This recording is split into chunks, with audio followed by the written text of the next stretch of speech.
Hello student, आप सभी का स्वागत है लेक्चर 4 के माध्यम से जो नई सीरीज स्टार्ट कर रखी है जिसका नाम है MCQ यानी मल्टीपल चॉइस क्वेश्चन, जो कि यूनिवर्सिटी एग्जाम पॉइंट से काफ़ी इंपॉर्टेंट है। इसमें बात करेंगे हम सिमेट्रिक मैट्रिक और इनसे रिलेटेड जितने भी यहाँ पे कंसेप्ट है वो भी डिस्कस करेंगे और यूनिवर्सिटी एग्जाम के अंदर क्वेश्चन करने की हमारी क्या अप्रोच है उस पर भी हम स्टूडेंट आज डिस्कस करेंगे। तो सबसे पहले बात करेंगे सिमेट्रिक मैट्रिक्स का एग्जैक्ट मीनिंग क्या होता है, उसको समझते हैं स्टूडेंट। हमारे पास a square matrix is called symmetric matrix है। स्टूडेंट यहाँ पे जो ए है हमारे पास स्क्वायर मैट्रिक्स, स्क्वायर सिमेट्रिक होने के लिए वो स्क्वायर मैट्रिक्स होना स्टूडेंट कंपलसरी है। तो कोई भी मैट्रिक्स है, अगर ए यहाँ पे स्क्वायर मैट्रिक्स है उसका हम ट्रांसपोज ले और उसी खुद मैट्रिक्स के इक्वल आ जाए तो हमारे पास वो बोले जाएगा सिमेट्रिक मैट्रिक्स। स्टूडेंट एग्जाम्पल समझते हैं। हमारे पास एक सिमेट्रिक मैट्रिक्स है, मान लो ABC और यहाँ पे जो एलिमेंट यहाँ पे आएगा वो यहाँ पे आना चाहिए और यहाँ पे F आएगा तो यहाँ पे F आना चाहिए, यहाँ पे H आए तो यहाँ पे H। यानी हम इसी हमारे पास एक कोई मैट्रिक्स है, इसका हम ट्रांसपोज लेते हैं, यानी ट्रांसपोज का मतलब जो रो है उसको इंटरचेंज करते हैं कॉलम वाइज। तो फर्स्ट रो को हम फर्स्ट कॉलम के अंदर लिखते हैं तो AHG, सेकंड रो को सेकंड कॉलम के अंदर लिखते हैं HBF और जो थर्ड रो है GFC।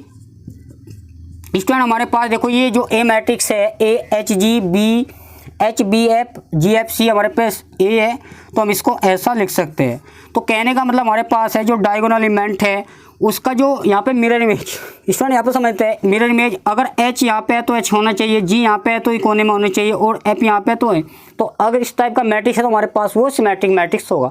अब स्टूडेंट बात करते हैं, देखो उसकी कंडीशन ये है, अगर हमारे पास ABC ये मेन डायगोनल है और यहाँ पे अगर D है तो स्टूडेंट यहाँ पे D आना चाहिए, अगर ये E है तो यहाँ पे E आना चाहिए, स्टूडेंट यहाँ पे F है तो यहाँ पे F, यानी इसकी मिरर इमेज होनी चाहिए। स्टूडेंट यहाँ पे सिमेट्रिक है, अगर D है तो D ऐसे होना चाहिए, अगर F है तो यहाँ पे इस।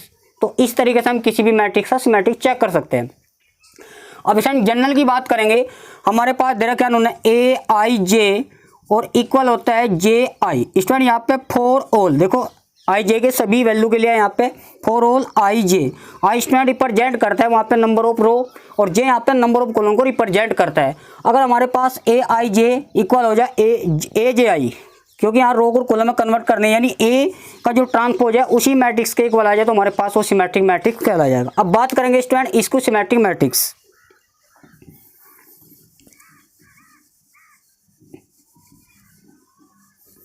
स्टूडेंट इसको सिमेट्रिक मैट्रिक्स ये बोलता है अगर A का ट्रांसपोज उसी मैट्रिक्स के एक के और नेगेटिव आगे आ जाए। देखो यहाँ पे जो सिमेट्रिक होता है वो एक का ट्रांसपोज A आता था, वहाँ पे -A आ जाएगा, केवल माइनस का डिफरेंस है।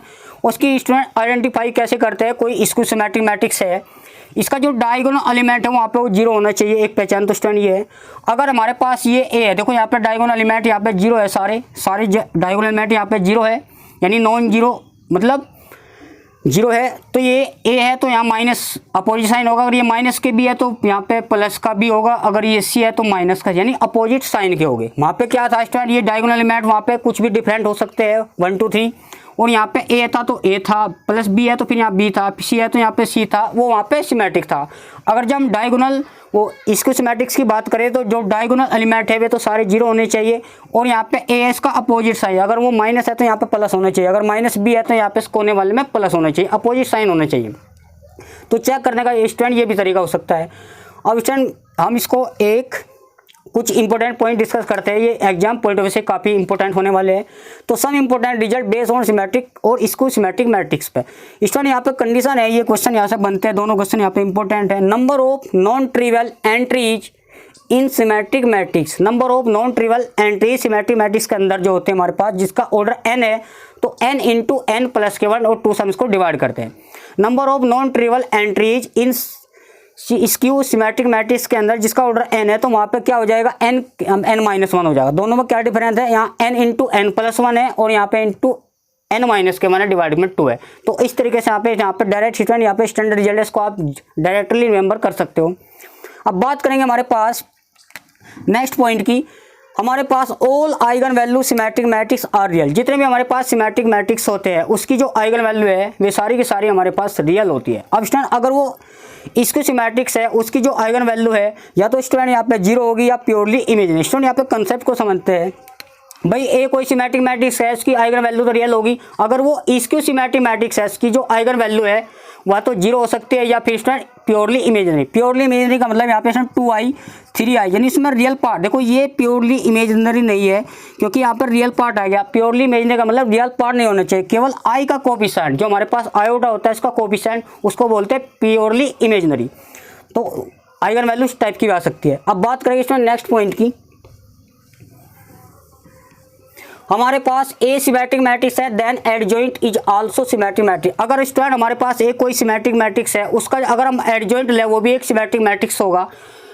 इसमें नेक्स्ट पॉइंट की बात करेंगे, अगर हमारे पास ए कोई मैट्रिक्स है, अगर ए कोई सिमेट्रिक मैट्रिक्स का इन्वर्स भी यहाँ पे सिमेट्रिक मैट्रिक्स होगा। अगर ए कोई मैट्रिक्स है सिमेट्रिक है, इसका एडजॉइंट भी सिमेट्रिक होगा। अगर ए इन्वर्स करेंगे तो अब इसका क्या सिमेट्रिक होगा। यहाँ पे स्टूडेंट कंसेप्ट काफ़ी इंपॉर्टेंट है। अब चलिए क्वेश्चन काफ़ी इंपॉर्टेंट है। अगर ए प्लस का ए का ट्रांसपोज, ए कोई सिमेट्रिक मैट्रिक्स है, उसका ट्रांसपोज ले, उसको दोनों को ऐड करें, या स्टूडेंट ए का ट्रांसपोज ले, या पहले हम ए इंटू ए का ट्रांसपोज लगे, जो हमारे पास जो मैट्रिक्स होगा वहाँ पे वो सिमेट्रिक मैट्रिक्स होगा। दो मैट्रिक्स है हमारे पास, दोनों को ऐड करेंगे। भाई ए तो एक सिमेट्रिक मैट्रिक्स है, उसका ट्रांसपोज लेकर ऐड करते हैं तो हमारे पास मैट्रिक्स आएगा, वो भी एक सिमेट्रिक्स होगा। अगर ए कोई सिमेट्रिक मैट्रिक्स है, उसका ट्रांसपोज लेकर प्रोडक्ट करते हैं तो वो भी एक सिमेट्रिक मैट्रिक्स आएगा। या पहले स्टूडेंट उसका ट्रांसपोज है, बाद में ए से मल्टीप्लाई तो वो भी एक सिमेट्रिक मैट्रिक्स आएगा। अब स्टूडेंट यहाँ पे ए माइनस का ए का जो ट्रांसपोज है वो वहाँ पे इसको सिमेट्रिक्स आएगा। अब स्टूडेंट ए सिमेट्रिक मैट्रिक्स है तो ए की पावर के इज आल्सो सिमेट्रिक्स। स्टूडेंट कहने का मतलब ये है, अगर हमारे पास ए मैट्रिक्स है, मान लो हमारे पास ए मैट्रिक्स है, उसकी पावर यहाँ के कोई नंबर हो सकता है, मान लो यहाँ पे के है, तो वो भी एक क्या है सिमेट्रिक मैट्रिक्स होगा। अगर ए वो इसको सिमेट्रिक मैट्रिक्स है तो इसलिए यहाँ पे दो कंसेप्ट बने गए। अगर ए की पावर के यहाँ पे ओड यानी इवन है तो वहाँ पे सिमेट्रिक होगा, अगर ओड है तो वहाँ पे स्टूडेंट इसको सिमेट्रिक्स है। अगर देखो यहाँ पे समझते हैं दोनों, ए कोई सिमेट्रिक मैट्रिक्स है तो ए की पावर के 100% श्योर होगा वो सिमेट्रिक मैट्रिक्स होगा। अगर ए इसको सिमेट्रिक्स है तो ए की पावर के यहाँ पे दो कंसेप्ट अराइज होते हैं। अगर ए की पावर 10, जैसे आपसे पूछा जाए ए की पावर 100 तो इवन है, तो हमारे पास इस वाले केस में सिमेट्रिक मैट्रिक्स होगा। अगर आपसे पूछा जाए ए की पावर 99 तो ये ओड है, तो हमारे पास ये इसको सिमेट्रिक्स होगा। पर वहाँ पे ए क्या होना चाहिए, इसको सिमेट्रिक मैट्रिक्स। स्टूडेंट आज के लिए इतना ही, मिलते हैं नेक्स्ट लेक्चर में। Thanks for watching. स्टूडेंट अगर ये सीरीज आपको अच्छी लग रही है प्लीज़ कमेंट करके बताना ये सीरीज आपको कैसे लग रही है। Thanks for watching.